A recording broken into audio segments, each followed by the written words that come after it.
Hello. Sorry for any technical difficulties you may have seen. This is just a process. Internet is internet. I may be Gen Z, but gosh. So let me start off by introducing myself. I am Genesis Holland, the lovely host, not to toot my own horn, of this whole Lunch and Learn series. Today we have the lovely guest, Nadira from Adiva Naturals, one of the businesses we've had in the past with the Girls for a Change, the Girl Ambassador Program.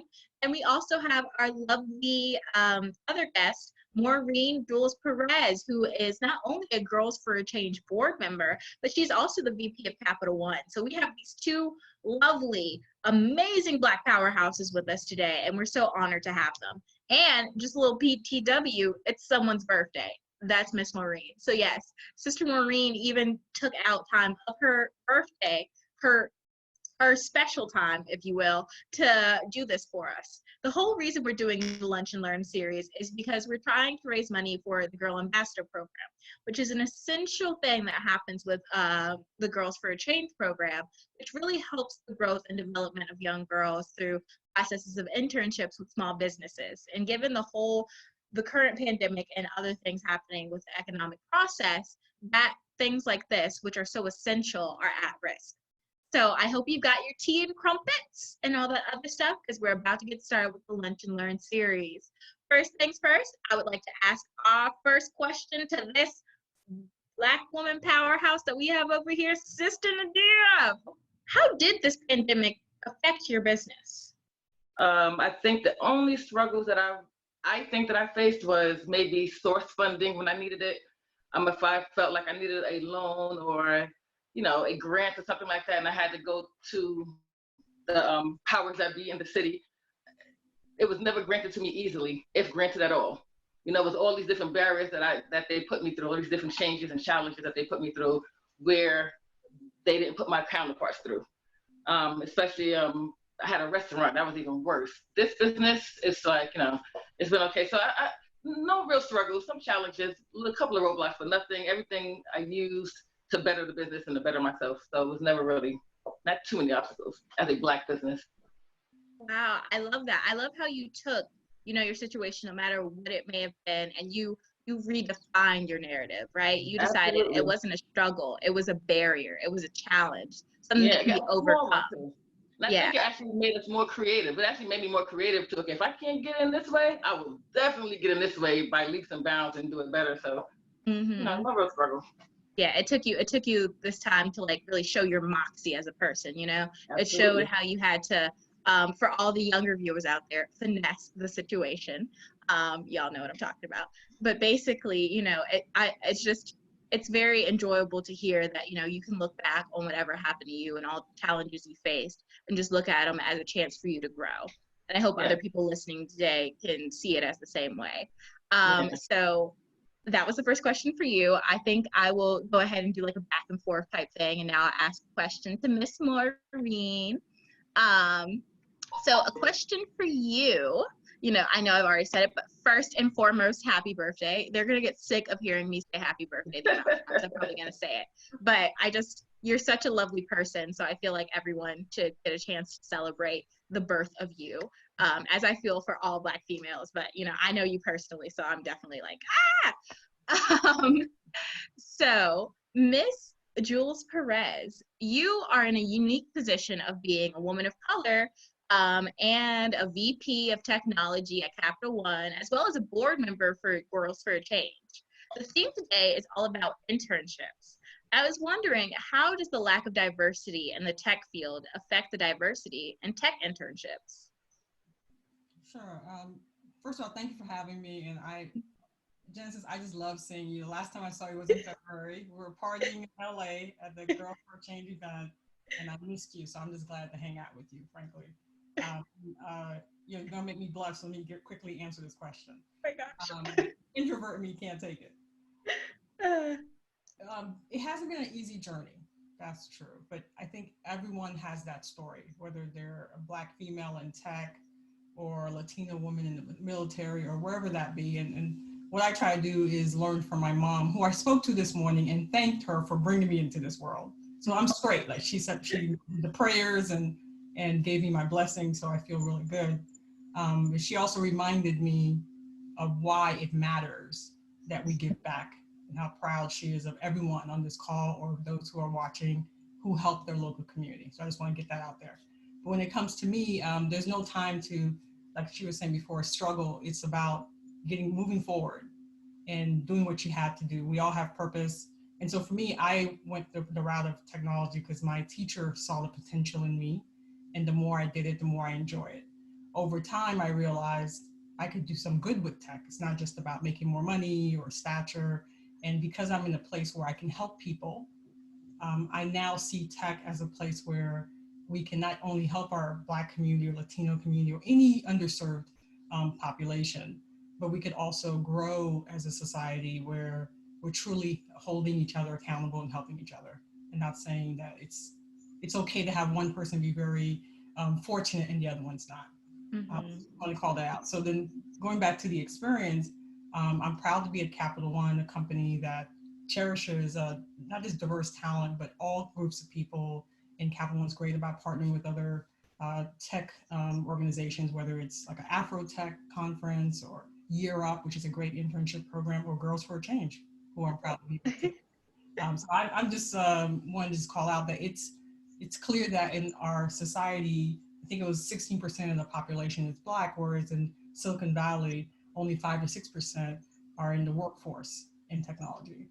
And so that's just we have a long ways to go point, but it doesn't mean it's over. I think that should be a motivator to see that there's such a white space and there's such an opportunity for everyone to contribute to solving our problems, not just one group of people or a few sets of people, but all Black, Latino, Asian, Caucasian, whoever wants to grow and use tech for good. We shouldn't have barriers in front of that. So I feel like it is my really duty and opportunity to raise awareness, one, and two, see how I can truly remove those barriers so more Maureens are in the world to do better than I am. Yeah, well, I would just like to say again, from just listening to both of you, I love the way that you guys talk about the barriers, yes, but you talk about them as motivators. You know, you never use the barriers as something that detracted you and, you know, stopped the flow and stopped your working. You use them as something to motivate you in the future. And I just, for everyone listening, I hope you guys are taking notes because I am inside this brain, because that is just something that I think we can all learn from. So back to Sister Nadira Chase. I'm sorry I keep calling you by your whole government name. That's just how I flow, apparently. It's okay. I like it. Okay, good. A little plug about your business, but you sell all natural products used primarily for hair and skin with multicultural demographic. Okay. Why do you think your products are a necessity in this growing market of processed materials? Oh, it's an absolute necessity. It's food. It's like external food. So you have to feed your body from the inside out. Yes, we try to do it with, you know, healthy, nutritious food and stuff. But sometimes as women, we forget to. We just want to look a certain way and smell a certain way and feel a certain way. But we don't stop to think sometimes about what we're actually putting in our body through the outside. Our skin is our largest organ, right? So we have to feed and nourish our body also from the outside in. What goes on your skin goes into your bloodstream, and we forget about that. So I feel like I'm definitely walking in my passion because I've been a naturalist for a very long time. I have psoriasis, so I've been trying to fix that since I was 8 to 10 years old, you know, with herbs and stuff. So it's important, especially in a time like this, because I feed you self-satisfaction. It's self-care, but it's self-satisfaction because I create, you know, and I hand make everything. I'm a manufacturer. I make things to appeal to all your senses, you know, your sense of feel, touch, smell, everything. And that's all part of self-care. And then to know that you're doing something, you're putting something on your hair and on your skin that is healthy, that you can believe in, that you feel good after you put it on, you know, and this, especially in a time like this, we need to definitely practice self-care in a healthy way. So that's why it's important. It's important for a multitude of ways, but instantly, I think the nutrition from the outside in as well as the inside out. And this is just a question that I just got sparked from what you were saying, but do you think self-care is especially important for the Black community? Absolutely.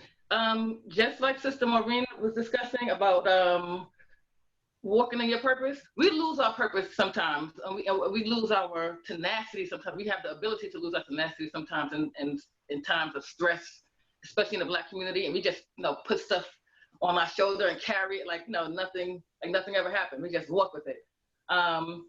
But we have to take time to self-care and just release all of those things that we don't even know we're carrying. Mm-hmm. You know what I mean? By any means necessary, we have to release. If not, we'll be stopped. And like Puffy says, can't stop, won't stop. If we carry all that stuff, if we carry that burden of just all the things that we don't know we're carrying, and we don't take the time to practice self-care for ourselves, oh, honey, it'll be a big problem. That first question you asked me will be something different. Oh my gosh. So self-care is extremely necessary for the Black community and for Black women. And I say for Black women particularly because we carry our community, whether we know it or not, whether we admit it or not, no matter what they say, we carry our community. There would be no community without us. We need our men, but we are the forefront, we're the backbone. Yeah. Mm-hmm. And we have to take care of it. We have to love on ourselves. If we don't love on ourselves properly, who will? We have to teach everyone how to love us, but we have to love on ourselves first. Yeah. I think a lot of people don't recognize how much, I'm not just saying this for self-love, but I do enjoy some self-love. Black women do carry the community. They're inside the homes, they're outside the homes, they're constantly, and in the state of, workforce, home force, all of this stuff. And I think it's just for, again, our younger audience or even, our older audience, just to acknowledge the fact that at the end of the day, it's all about moderation. It's all about equity and why it's so important to care for the Black girl, because the Black girl becomes the Black woman. That's right. That's food for thought right there. That's right. But I guess, to move on, and now I'm going to do a question for Sister Maureen. All right. So why do you think representation in tech is important, and how does the lack of representation in tech concern you? I'll answer the second one and then the first. Okay.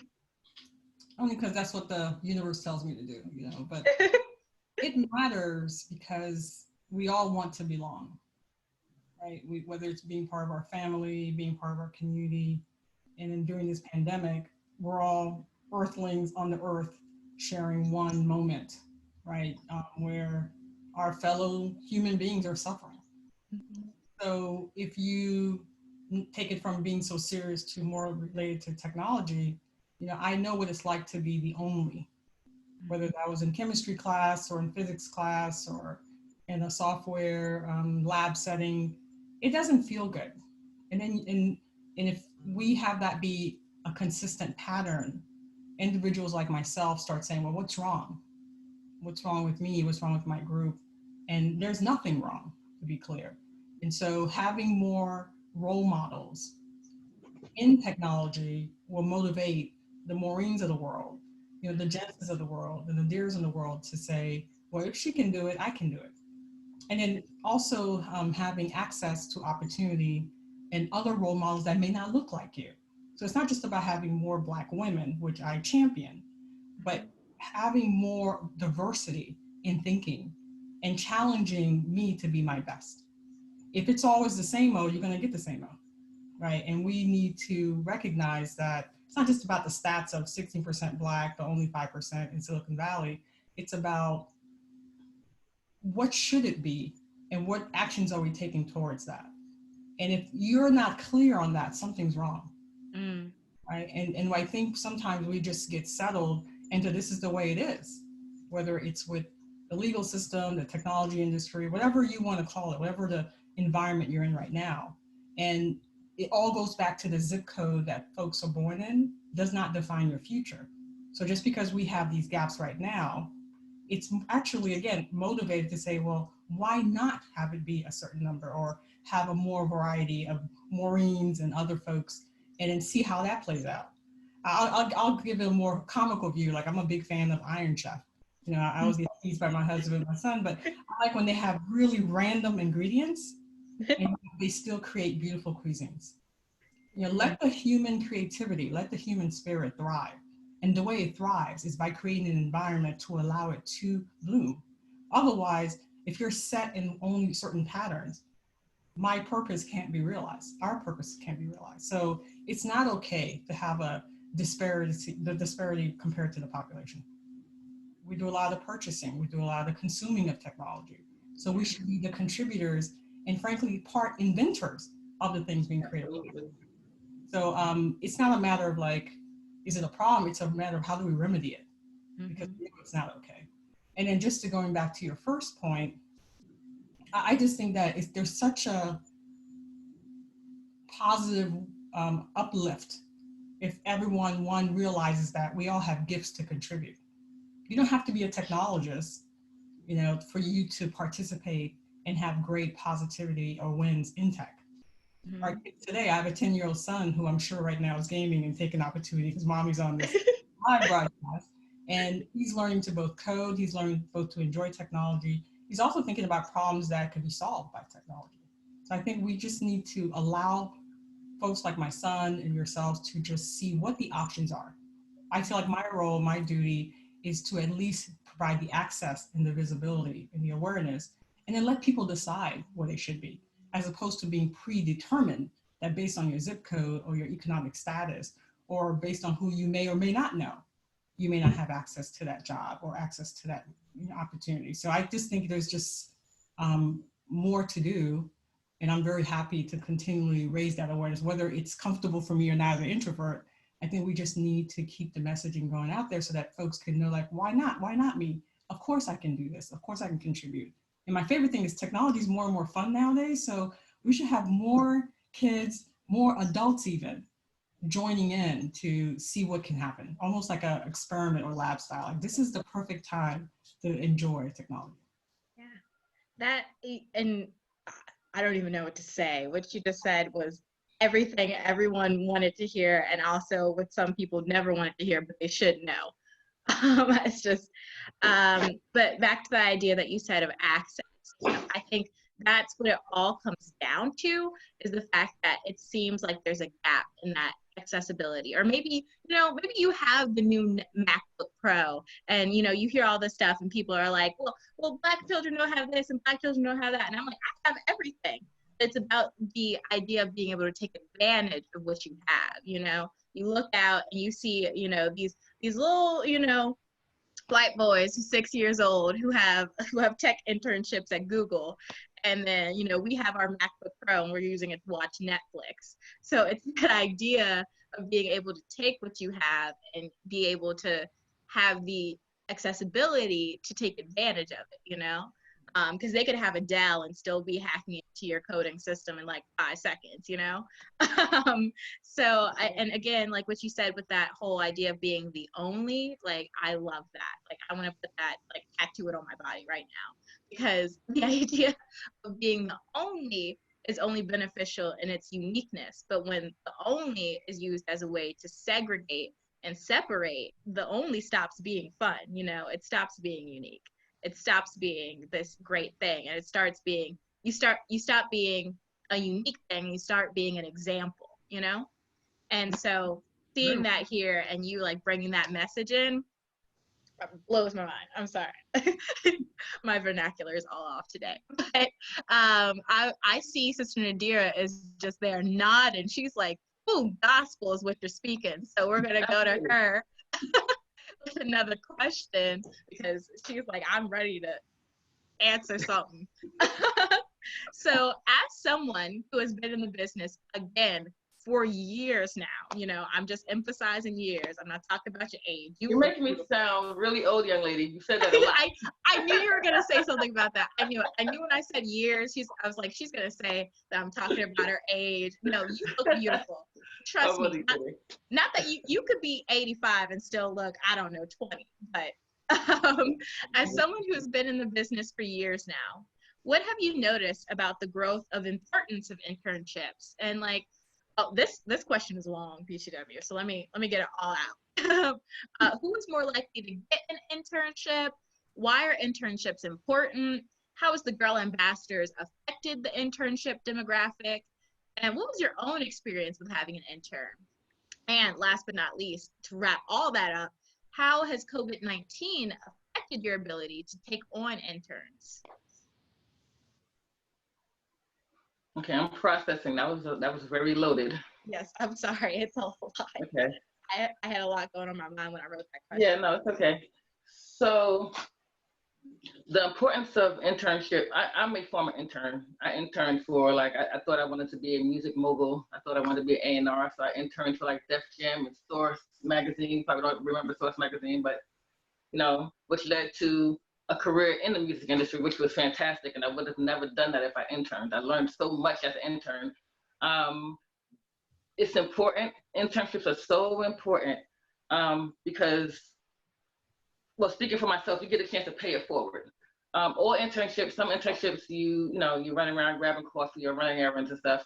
But in the meantime, the intern should pay attention to everything, every nook and cranny that's going on, everything. They should be eavesdropping. They should sweep the floor and listen to meetings if they can, if they're allowed to. Just because you can absorb a wealth of information being the intern, and it's so important. If you are involved with a good, I don't know what you call the intern, the employer, I guess. They will definitely teach you everything that they possibly can at the time. And I don't know who's getting internships as far as, is that a race question or is that a male-female question? It's a whole demographic question. You can take it any way you want. You could talk about intersectionally, specifically the Black female. You could talk about the female in general. You could talk about, okay. I think interns, the people who are getting internships are the ones who want them, right? Mm. I think that, hold on 1 second, yes. No, I will this evening. I will at 5. Okay, sorry, at work. I love it. Gotta keep going. Oh, okay. So those who get internships are those who want them. And I say that because you guys specifically, it seems like sometimes you guys want things instantly, right? Not necessarily Generation X, yeah, maybe Generation Xers, but it just seems like people want things instantly. No one really wants to work for it. And sometimes the parents aren't really forcing you to do the things parents normally right now, I don't think, or for not a lot of parents are forcing kids to, I hate to say the word force, but that is what it is. You have to force our kids to get out of bed these days, but forcing kids to pick up the tools they need to succeed, right? And you guys have a lot of things in front of you. There's a lot, you have so many opportunities, things that we just didn't have. Y'all have a multitude of opportunities. So if you want an internship, you have to pound the pavement and get it. Those are the people that's getting it, people who want it, honestly. Again, because it's not gonna come to you. No one's gonna knock on your door and say, you wanna be my intern? If you think that you wanna be a cosmetic developer or a cosmetic chemist, come see me, because I'm not gonna find you. If you think you wanna learn how to code, you come find Maureen, go ask Maureen, who can she find at Capital One that can hire her as an intern, hire you as an intern. So the people who are getting them are people who want them. And it's so important because the things that you learn, oh my goodness, I'm still using things, I have no desire to be in the music industry no more, but the things I learned from there carried me in all of my businesses. It helped make me successful today outside of that. So the things that you may learn with your current internship, you may not even be in that career, but you will learn tools to take you to any other career that you choose. So it's just important to develop a relationship with the person that's hiring you, that's providing the internship for you. It's extremely important, and those who are getting it are those who want it, honestly. Yeah. But there was more to that. Tell me the rest of it. Okay. Well, just to, again, long question. So I wasn't surprised that you didn't get it all. But what about your own experience with your internship that you got with Girl Ambassadors? My internships I've had several internships outside of Girl Ambassador as well. But the two that I've had with Girl Ambassadors they've been lovely. One of them actually works for me now. She is in college. But she comes back, she has as long as I have a place for her to work, she can work here. I told her she'll never be without a job. So has Brianna. Brianna has been my youngest intern ever, and she was just lovely. Both of them blew my mind. I was so impressed. I kind of intentionally fed them to the wolves because I knew they came out of this program, so I knew that they can handle it. I didn't want to go step by step like I did with some boys and some other interns. I kind of just threw them in there.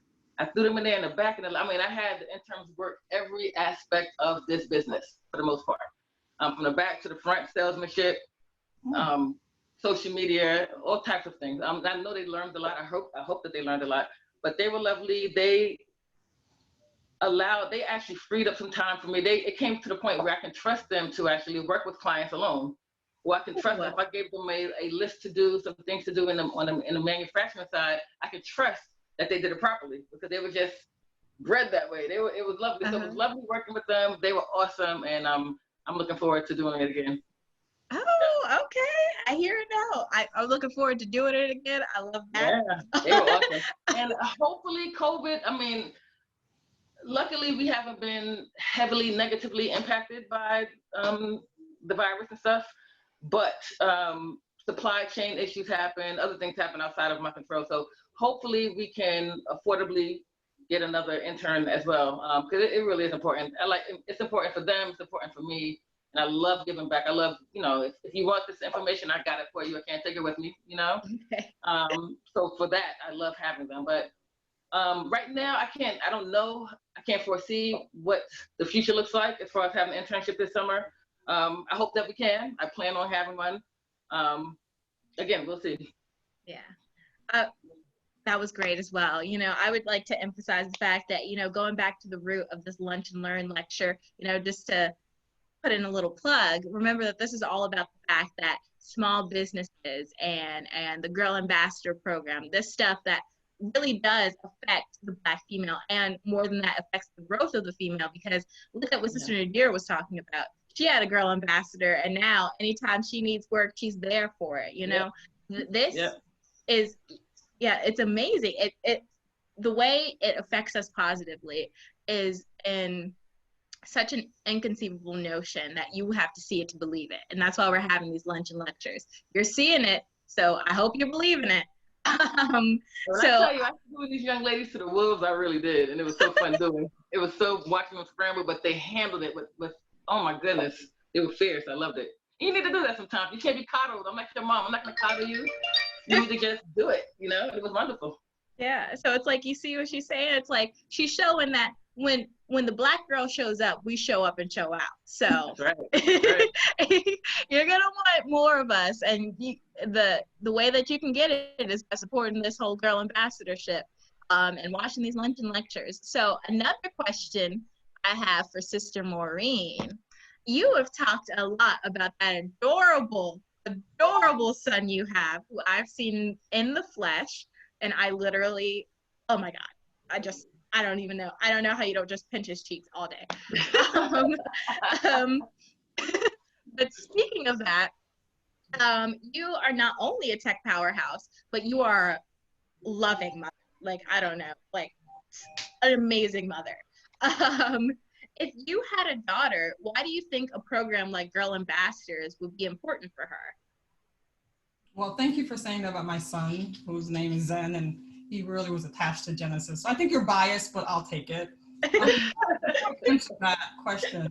I want to go back to Nadira, who I am just in awe of. She reminds me of my sister Maureen, who's also an entrepreneur. She lives in Miami. And I just see you as that role model, the hustle, the grit, the determination, all wrapped up in the beautiful positivity aura. So I just want to praise you and I thank you. And when you made the comment about the Black girls being thrown at the wolves, I just had a visual where they just kind of started herding the wolves. They all organized, they showed up, and I was just like, that's right. That's what happened. But I appreciate you taking them under your wings. And the reason why I want to call this out is the concept of apprenticeship.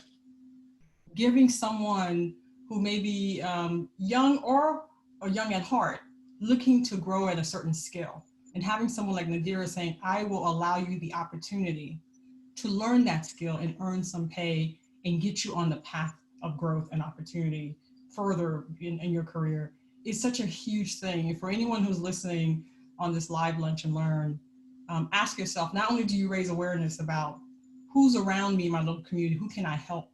Just learning more about that, to taking action, hit that donate button, help out Girls for a Change, or whoever gets close to your heart from an organization or individual, reach out. And then if you're a business leader, an executive, think about the opportunities you can have to have more apprenticeships in your organization. I think it's not necessarily everyone going from traditional colleges anymore. It could be anyone who's hungry, determined to bring in enthusiasm and learn is what makes America great. Some of my favorite artists are like Leonardo da Vinci. He was an apprentice, turned out to be a classical masterpiece artist. you know, and so think about all the Da Vinci's in the world. Think about all the great mini Obamas in the world that's walking around looking for that Nadira to say, I'll take and give you. I want to just call that out and say thank you for that. And you're just a great role model. So I appreciate it. Thank you, sis. Thank you. That's Now, back to wonderful. the question at hand. If I had a baby girl, which I admit sometimes after I squeeze my little son, I'm like, man, if I had a little black girl, it'd be awesome too. So give mad love to all the moms out there who have more than one child. I know. Make it happen. Yeah, I'm open. Whatever the universe decides. I want to explain that my background, I came from the inner city, from Brooklyn, from Miami. My mom was, she was a single mom. My grandmother was a single mom. My great grandmother was a single mom. So I come from a line of very strong women, right? And so I feel like I was lucky where I was pulled by my bootstraps, like you're going to live your purpose. It was like a little bit of or else. I was like, okay, I got this, so I'm straight. But then if it was a future daughter-in-law or a past Maureen or past young black girl, I would just say truly be yourself. You were born in a unique, beautiful package. Melanin and all, and there is a reason why at this time, at this place, you are with this family or this community, and there's a reason why you were placed. And so now is a chance for you to go, I call it vacation. What is your dream? What is your vacation spot? And know that that power lives with you. Yes, there'll be probably 20% external forces like hurricanes and pandemics and things like that. But think about how you plan vacation. I want to go to Hawaii. Some people just go to Priceline and get the cheapest deal. Some people actually plan out and ultimately get there. And I tell those little black girls today, in the past, in the future, just dream big and just take that first step and the next step and the next step. And then tell a few people who you trust who are going to champion you like my mom did with me and said, I know you had a rough a little bit yesterday. Get back up. Create that team create that team Maureen or team Genesis or team Nadira. And they don't have to look like you. That's okay too. But just let that judgment of, I should have done this. I wasn't good at that. Actually said, man, that sucked. I'm going to learn from that and move on. So I say onward, put that on your t-shirt and press on, because ultimately you will get to your goal. You will get to your vacation. And if you're lucky, you get to be with the people you love. That's what I would tell her. Oh my gosh, you guys, I don't know if you can see it physically, but my heart and my brain, they're swelling. I mean, all of it is just, both of you are just food for my soul, food for my thought. And I love how at the end of the day with both of you, the theme of external force versus internal force. I know I'm preaching a lot, but that's just because y'all are giving me a lot to preach about. I swear. Oh my gosh. Just the idea of how, some of it is inside you and some of it is outside of you. Just making sure you have that good dynamic between the two. And how you can get that through stuff like internships and Girl Ambassador, and maybe having a good community. Maybe, in spite of a rough community, you have something else to drive you. And just that idea, again, like, my hat's off to the both of you. Two intelligent women that everyone should look up to. That's all I'm saying in front of me. But is there anything overall that either of you guys would like to say about Girl Ambassador, Girls for a Change, internship? Maybe you guys want to put in a little plug to hit that donate button, tell your friends about it. I don't know. Either or, the floor is open to either of you guys to just say a little bit about the program, maybe. Sure, I'll let Nadira close, but I just want to piggyback on what she said earlier. Think about the young people or the young at heart who are graduating and they're at home right now and they're unemployed, or those programs are being canceled. And so programs like Girl Ambassador allow them an opportunity to support businesses like Nadira's, support entrepreneurship. They may have ideas that they just make. Sometimes in time of crisis and chaos is when you find opportunities. But that needs structure, that needs support. Can't do it all alone. So I encourage those listening or those who have friends who can help is truly support. You can support your time. You can reach out and talk to Sister Angela, who's dynamic, and say, how can I help further than hitting that donate button? But while you're at it, please hit the donate button. Yes. And that's why I do this. I normally don't use my birthday or anything to kind of bring attention to myself. Again, the introvert right now is just like, what are you doing?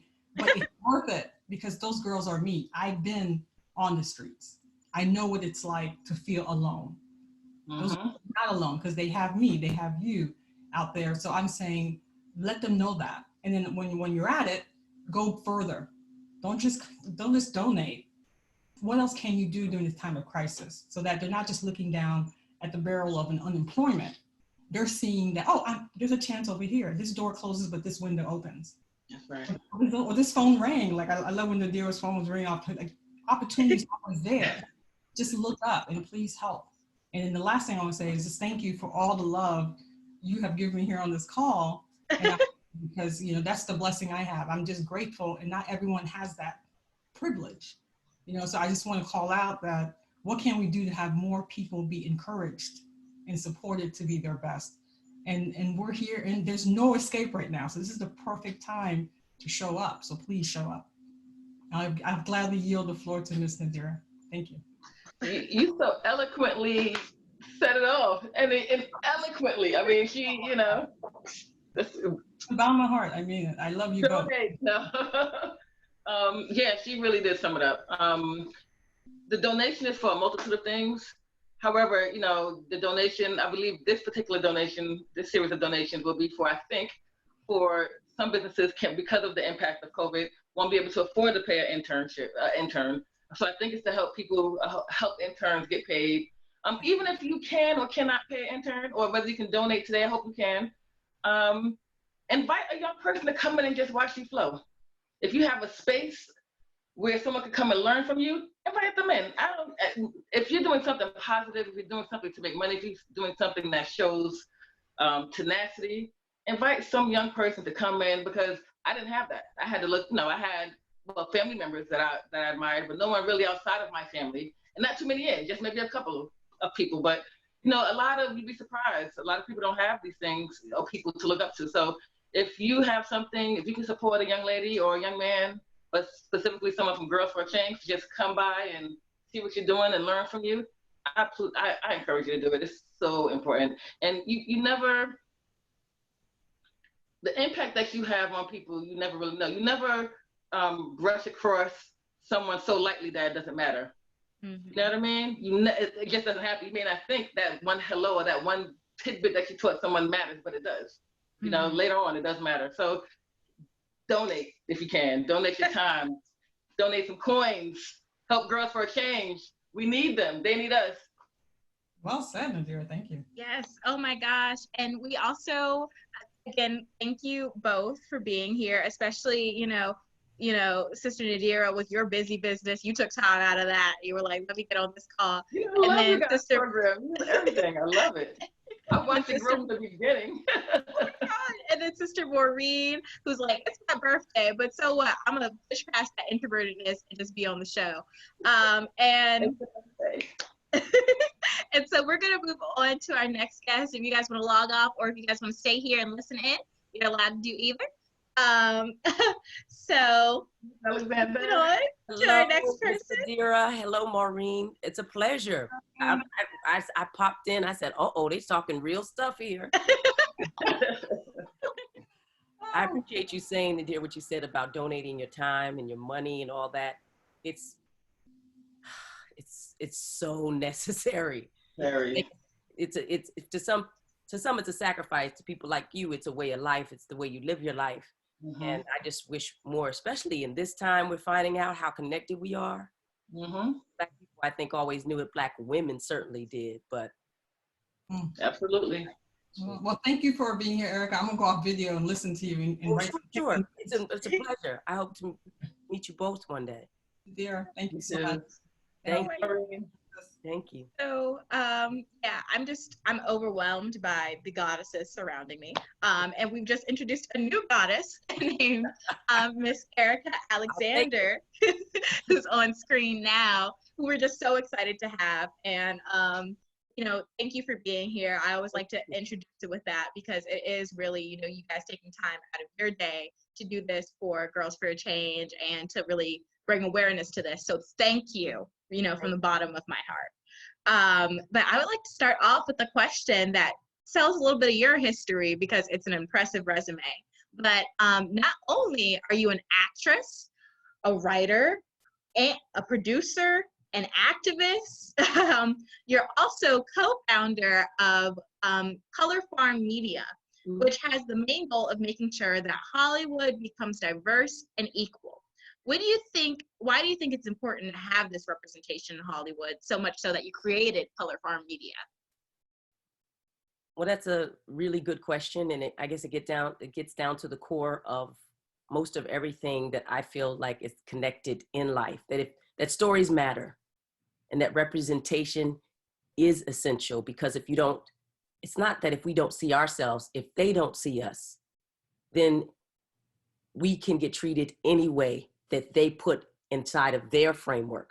So for hundreds of years, Black people, African Americans specifically, have been placed in a narrative, a white male narrative, as slaves, as property, as chattel, as then welfare people, as people who were late, CP time, all that stuff. Oh, You look at that and say, where did those stories come from? Because there's no way that colored people time really ever existed if we were the ones doing all the work. And just until recently, it was the Latinos who are now being put through, that whole view of being the workers, the carpenters, the people who wipe your butt, all that stuff. It's because people told a story and then people started to believe it. And so if you see Ahmaud running through a neighborhood, those people can put a story on him. And the story isn't that, let's shoot him. They're saying it won't matter what we do to that young man. We can do whatever we want. And it won't matter. We have within our rights, because somebody told them that story. And over again, you see it play out, whether it's Eric Garner getting choked out in the streets, and they're seeing it over and over again. Oh, see, we shouldn't have resisted an arrest, all this stuff. That's storytelling. That's narrative. And whether it's told, it tells the truth or not, is because it's supported by a whole line, decades full of stories that tell us how, no matter how vulnerable we are, they have the right to do whatever they want to us and not have to face any prosecution for it. So representation matters. When you start to see the Cosby Show, that was one of those bell ringing shows that people said, oh, we have doctors, we have lawyers, we have well-to-do families, and there's nothing bizarre about it. Meaning this is an ordinary thing that it's extraordinary what they've accomplished, but it's not the exception, that we've always been exceptional, that we've always been, as you know, I don't have to tell you, Genesis, Black women are the most education. We vote the most. We always vote for the village. We're the most entrepreneurial. We need to see that on television. We need to see that in our films. We're always seen as the status of beauty, but they can take and put their lips in and do all their stuff to us. But I grew up at a time where people looked at me and called me lubber lips and called me darkness and monkey. But now those are the things people want. And it's really always been the thing. It's not now. It's always been a thing they've been afraid of, to have to certify the beauty, the intelligence, all that. So stories matter. And so Color Farm believes that when we change the narrative, we change the world. They're less likely to be able to do that, because when they see Ahmaud, they'll see him running through they'll see him as a young man with promise and ambition. Why? Because they would have seen stories about that type of young man. And they probably would have wanted to protect him or say, oh, look at him, he's staying in shape. I need to get in shape. Have that conversation, not like, what is he taking? What is he, that's a story. So Color Farm does that. And by the way, I've been supported my whole life by a narrative people put around me, because I played a few characters from Cousin Pam to Maxine Shaw, that the narrative was so strong that they apply it to me. So when they see me, they're usually happy to see me. It gives them joy. They go, oh, that's my girl. That story was supported by Yvette Lee Bowser's script about 4 Black women in New York, entrepreneurs, friends, family, but also not afraid to be desirable, not afraid to be sexual, not afraid to be, make mistakes. They were 3-dimensional characters.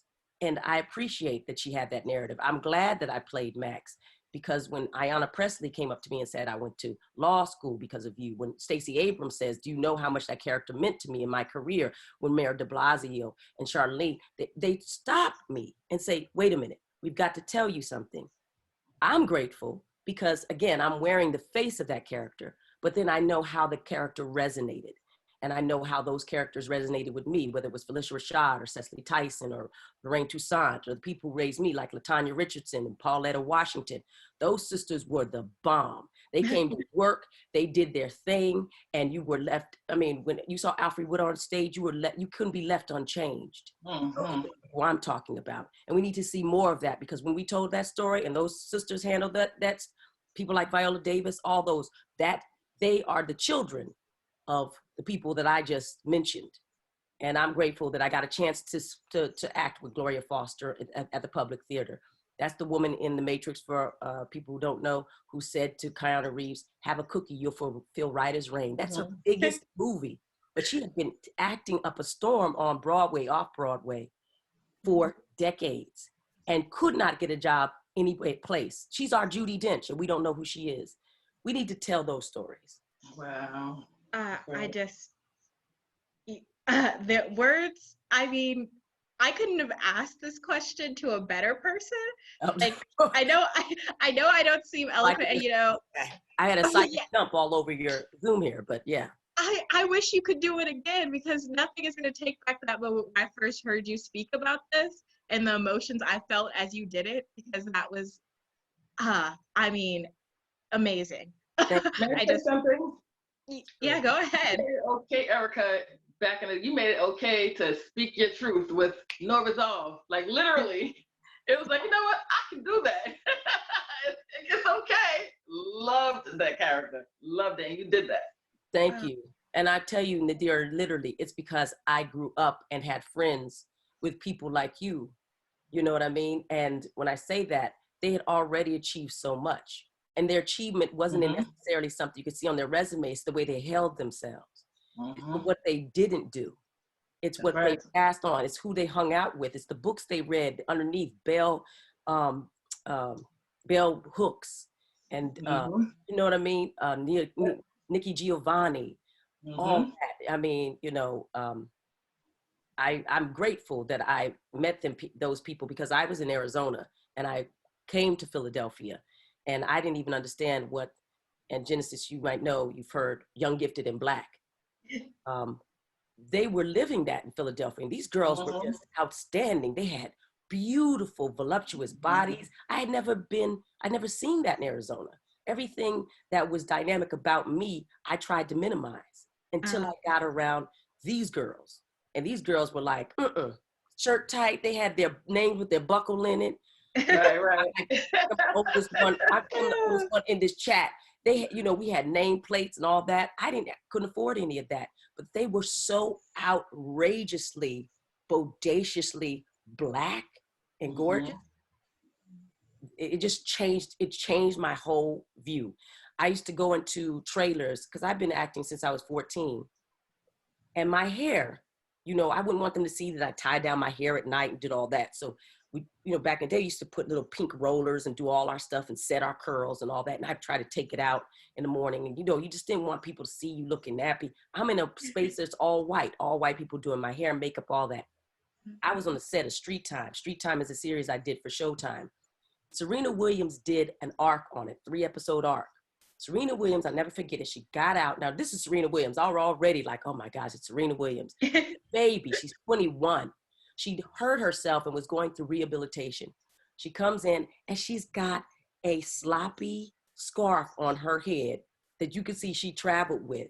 And she walked into that trailer like she was a goddess. I know that's right. You know what I mean? I said to myself, I will never think twice about rolling into this trailer. No one had ever said that to me. It's just that I hadn't seen it. When I saw her looking that way, no makeup, she came in and she still was regal. I said, oh, I never think about it now.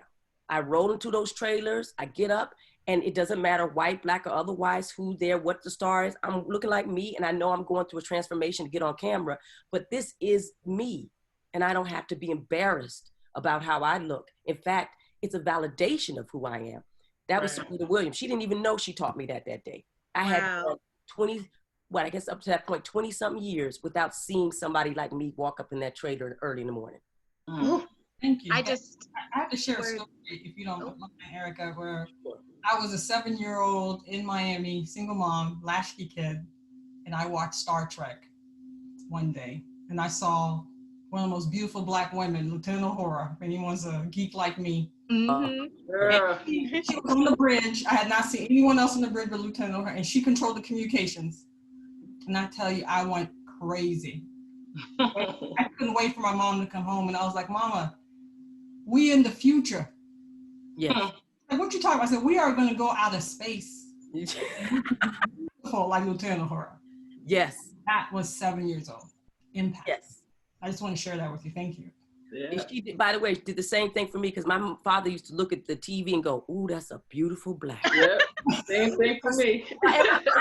And I was like, wow, he's so bold. He used to say, and by the way, even the fact that that Black people watch science fiction, they had told me when I was trying to sell a science fiction series that, and this is an exact quote from a president from a major studio. He said, this is the quote, "Black people don't like science fiction because they don't see themselves in the future." That's a fact. So that meant that he wasn't going to invest in our show. That's right. Because there would be no market for it. And we, as Black people, had misread the notion. And I said, so my ex-husband, who was actually my creative partner at the time, and he's very light, so you wouldn't know that he was Black. He said, let me stop you. He said, let me tell you something. For Black people, the past is painful, the present precarious, but the future's free. He said, we always create in the future. He said, we're the aliens that you took from across the ocean to rock your world and make your planets twirl. And he says, everything about America that is futurist, Black people made. Rock and roll, blues, hip hop, all that. And he says, by the way, and I says, maybe you don't know, but maybe you don't know Octavia Butler. Maybe you don't know Samuel Delaney. And he just started to break it down to them. He said, last time I checked, and this was at the time, he said, Will Smith is the biggest science fiction star in the world. Yeah, Independence Day, Men in Black, all that. That was the most ignorant. And guess where? This is a hint to where the studio was. The Will Smith had his deal at his studio. Wow.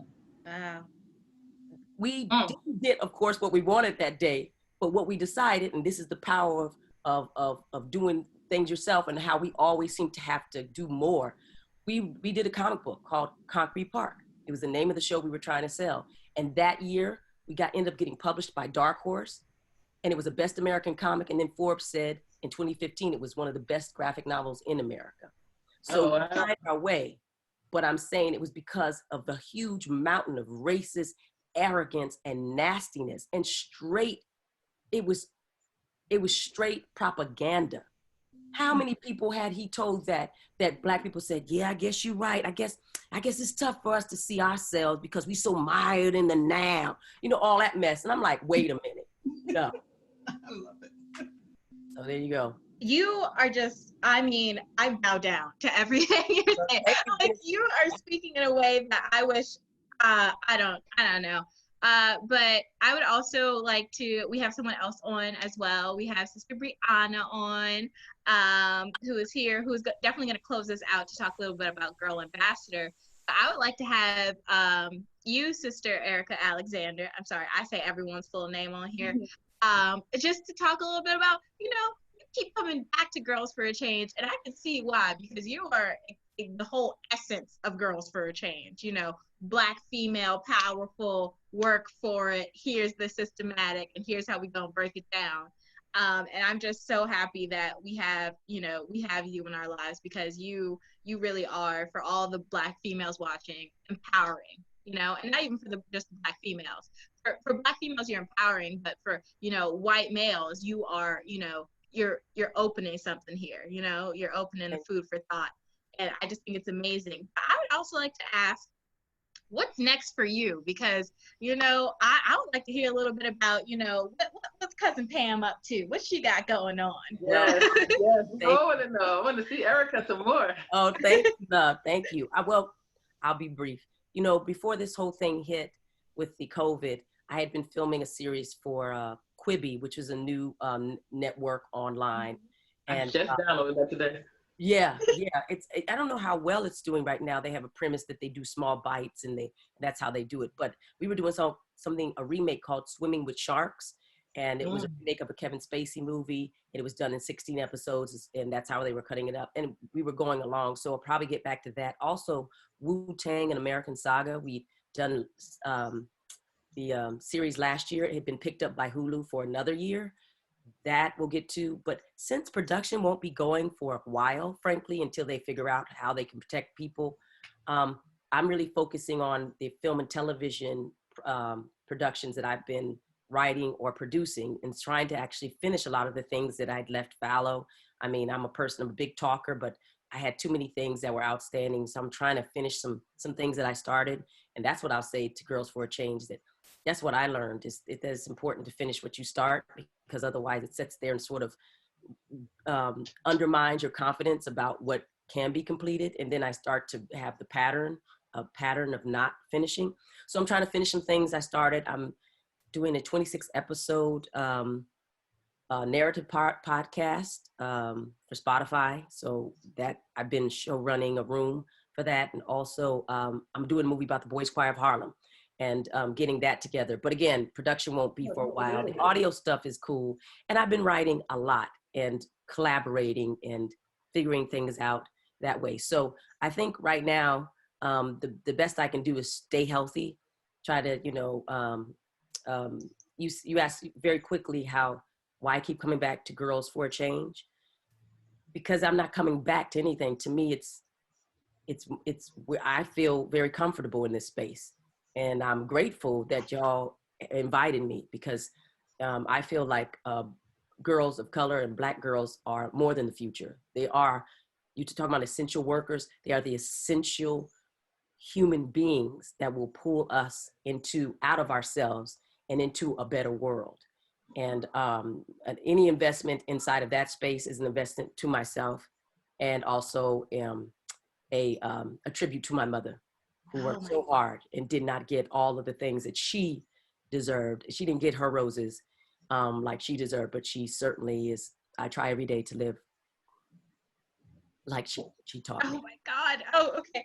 I know we're running a little bit long. I want you to stay right there, because I want you to close us out, because you are a great talker, closer, and all that other stuff. I want you to stay. I might have to pop off, but I'm gonna stay as long as I can, because I don't want to mess you up. So if you see me go, Brianna and everything, I love you, but I'll stay as long as I can. Okay, thank you so much. But thank you for being here. Thank all of you guys for being here. Thank you. Brianna, I would like to ask you a couple questions as well. So going back to the whole Girl Ambassador, the reason that we're here for the Lunch and Learn series, as a Girl Ambassador participant, everybody has a unique and important experience. I'm sure that there were some highlights to being a part of the program. Could you name a few and tell us your overall experience as an intern and as a Girl Ambassador, and then a little bit about your experience with Sister Nadira, who's already talked about throwing you to the wolves? Yeah, Brianna was awesome. So the Girl Ambassador program, it was a little rocky at first. It was like, I don't want to do this. How is this going to help me? But then like it kind of had to push me into like a more mature mindset, because I was like starting off just as a freshman, and I was like, I don't need this. I'm just starting high school. I should worry about this when I'm a senior. But it like put me into like a more mature mindset. Like, I'm a Black girl. I'm going to do great things. I want to like care about my future, and she put me into a good position where it's like she like pushed me forward. So it's like I don't have to fight so hard to get regular jobs that other people may get.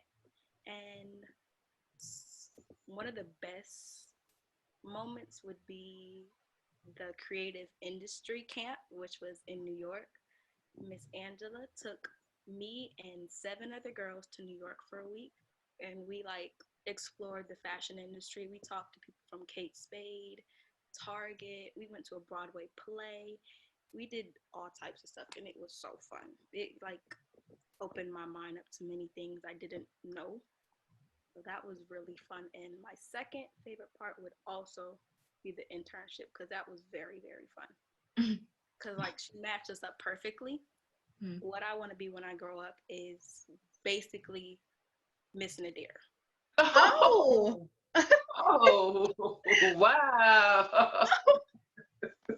So it's like perfect. So like kind of gave me an insight of kind of what she does every day, how the shop runs, because I want to have my own business selling kind of products, selling my own skincare products, hair care products. So it's kind of like I wanted to be her, and she kind of matched me up. So it kind of showed me what she does every day, what her manager, Miss Lisa, she was a great help. She was amazing.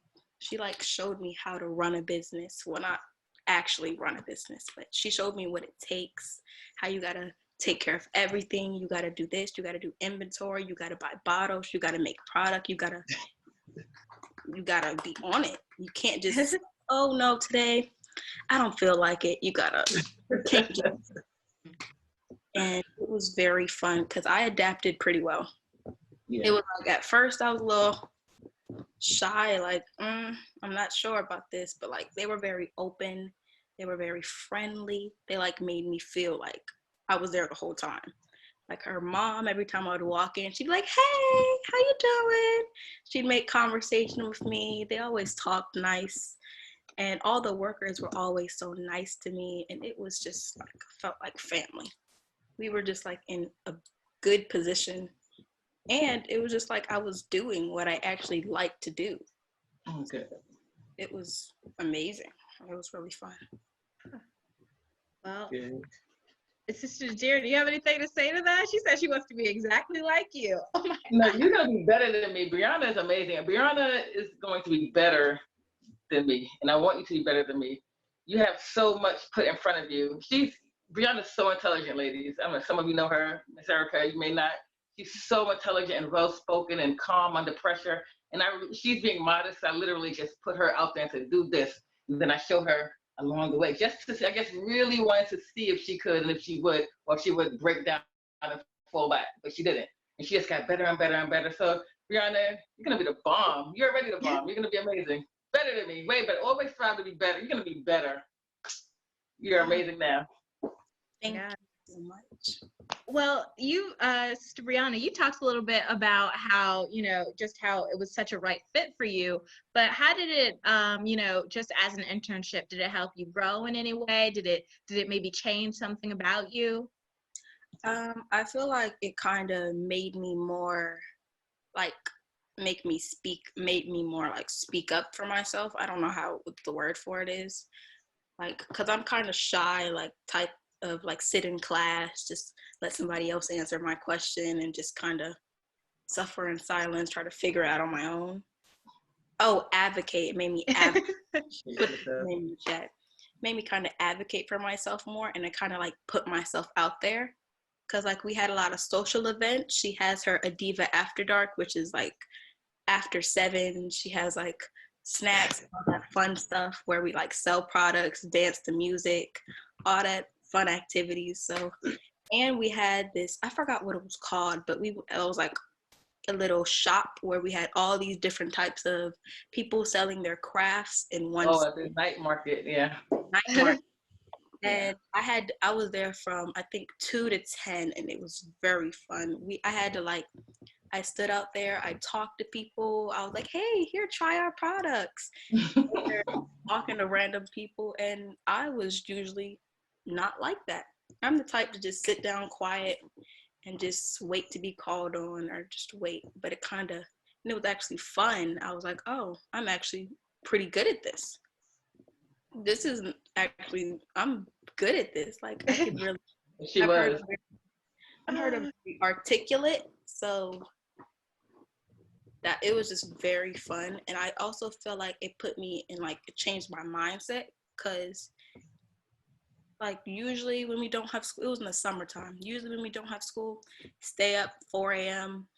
just doing nothing, and I would just sit on my bed on my phone, do nothing. But it put me into like, okay, I'm going to my internship. I need to set a calendar. I need to plan. I can't just stay up anytime I want, wake up anytime I want, because I have to be there by a certain time. I can't be late. Usually I'd be like, "Oh, who cares if I'm a little late?" I'm like, no. I treated it like it was like, Ooh. a 9 to 5 job. That's right. Like an actual job. So I was like, okay, she says be there by 2, so I got to be there by 2. She says be there by, and my mom, she was like, always come 5 minutes early, just in case, like, you know, car breaks down, traffic, or like leave a little earlier. So I wouldn't just leave at 12:30 if I knew it was going to take 30 minutes to get there. Yeah. So it like kind of changed that. I'm like, okay, this is my job. So I treat it like a job. Like I can't be late. So my mom, she's like, she's not going to fire you, but act like she will. Oh, She was like, she's Right. not gonna fire you. That's awesome. That's awesome. So she's Yeah. like, you know, act like this is your job. Don't be late. Always speak up. She would tell me that every time. I remember every time before I walked in, because she had to drop me off because I was only 14. Mm-hmm. Every time she would drop me off, she'd be like, okay, remember, speak up for yourself. Always be nice. Always use your manners. Always say please and thank you. Don't be late. Don't backtalk. She would always do that. I'm like, okay. And I'd go in there, and people were just, it was amazing. Oh my gosh. I know we're running over time, but let me explain. We started late, so I hope you guys are still listening, because everything that has been said, from Brianna to Nadira to Sister Erika Alexander to birthday queen Maureen, you know, all of this has all been something that everyone here should have the chance to hear, because everything that has been said by these beautiful Black goddesses who have so much to say about just why it's important for internships, for access, why, you know, why the world is treating us like we're here, but really we're here and above, you know? And I'm just so thankful to everyone here who has watched the Lunch and Learn series. Again, I know it's 10 minutes later, but they got me real comfortable. I was sitting here like Ellen, like, oh, I'm just gonna let them talk. Oh, I was feeling it. I was getting too comfortable for this. But again, everyone who's watching, thank you so much. I want to say something about you.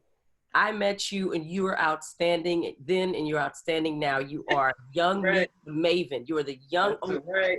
You want to talk about some?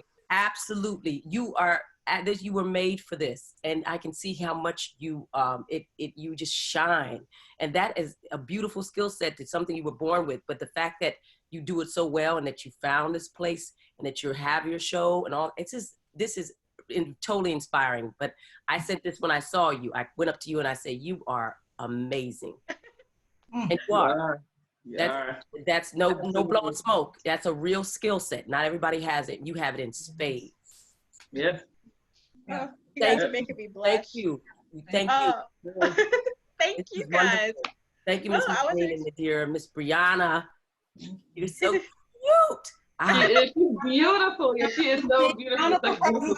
Genesis is a new Oprah. Genesis, you wanted Erika to close out, so should we just let her close out? No, I think I just did. Okay. Yeah, I think that was the closeout. So I think I'm just gonna say a couple parting words, which is, you know, you guys know where the donate button is. This is your second rodeo. Why don't you go ahead? Yes, everybody. I don't know if you can see them, but everyone's pointing downwards to that donate button. So thank you guys so much for listening. Remember, Girl Ambassador is an amazing program. And, you know, we have more amazing women like this and these amazing women. So if you want to see more, please come on next week. Same time, same place, maybe just a little bit earlier because less technical difficulties. But again, thank you so much, and I can't wait to see you then. And thank you, ladies, for being here. Thank you. Thank you. Bye. Stay in touch. Thank you so much. Bye. Bye.